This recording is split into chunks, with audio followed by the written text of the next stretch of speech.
Nepal is one of the least developed countries in the world. Nearly one-third of the country still lives a several-hour walk from the nearest all-season road. Roughly 85% of the population is rural, living a subsistence lifestyle in the world's highest mountains or in agricultural flatlands. The country does not have large accessible deposits of oil, gas, coal, or other natural resources. One thing it does have, however, is water. Asia's major river systems begin in Himalaya, which covers central and northern Nepal. There are more than 6,000 rivers with high drops and discharges in Nepal, according to China Energy newspaper. Nearly 4,000 square kilometers of glacial ice fit these rivers, as does the country's monsoon season. Connecting mountain villages where there aren't even roads to a conventional power grid is unrealistic for the country in terms of infrastructure and cost. So, these areas have come to rely on micro-hydropower, small, locally built power stations that use Nepal's natural water flows to generate electricity for one village or several.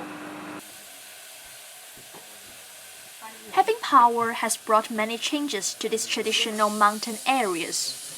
15 or 20 years ago, where yakdang fires brought heat and light, there's now Wi-Fi and hot showers. And while there are many advantages to electricity and other aspects of development like roads, at least one expert points out that with the good comes the potential for new problems as well. It brings the apple from the market to the village.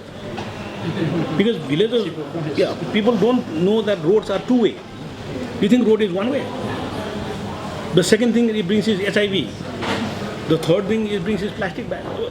One of the champions of micro-hydropower, Anil Chitrakar, speaks in a Kathmandu cafe about how the projects got underway and the effect they're having on mountainous areas.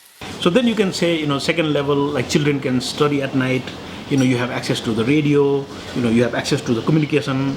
And so in a Nepal where people are traveling abroad to earn money, so for example they can text back saying I'm sending you this much money. So all of those things are huge advantages of having electricity. While the technology and execution of micro-hydropower may be relatively new, the concept is an ancient one. So for thousands of years, right, so Nepal has something called the ghata. So the ghata is basically simply a water source, a small bamboo or pipe that brings the water down, and you run a stone mill for grinding flour, to grind the corn, to grind the wheat, and you make flour. These power stations work on a simple concept. The force of water flowing downhill turns a turbine, which then converts the energy into electricity. The amount of electricity is enough to support one village or several, depending on the output. In the tiny mountain village of J-SCHOOL in the Annapurna, Aita Gurun talks about the effects of micro-hydropower for her trekking lodge. They used to use a wicker lamp to light the rooms, and when the tourists were here they used to use something called a Petromax that becomes bright and then you need to pump it. But then after electricity came, then suddenly they had lights and things became easy. They use electricity for cooking, heating water, charging telephones. It's everything that you can do with electricity. The electricity was kind of a luxury. Pankaj Prahananga has worked in Nepal's tourism and travel industry for 23 years and seen the changes the power stations have brought to regions like the Annapurna. But in the villages, you went and saw one in Tadapani, there's no power cut. They provide you light during the day or in the night, and eventually now people even going for trekking, the earlier concept was get ready for adventure. Yes, but at the night they need good comfort, good night's sleep, right? Otherwise, they cannot work next day. Trekkers can go long, and they can come back. In addition to all the amenities electricity brings, another positive effect on people's lives is the drastic reduction in indoor air pollution. In Nepal, the biggest issue, say in the 80s, was indoor pollution. So indoor pollution means you have a fire going on, and then you also have the kerosene lamp for lighting. So today, if you look at the direct benefit of clean light from hydropower, it is definitely indoor smoke. The health of the people.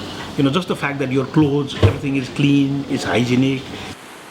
And at least potentially, micro hydropower could not only make rural communities self-sufficient, but could lead to Nepal developing energy for export. In summer, we will sell the electricity to India, and in winter, we will buy it from India. So don't think that dams are the only solution. So power trade is also a solution.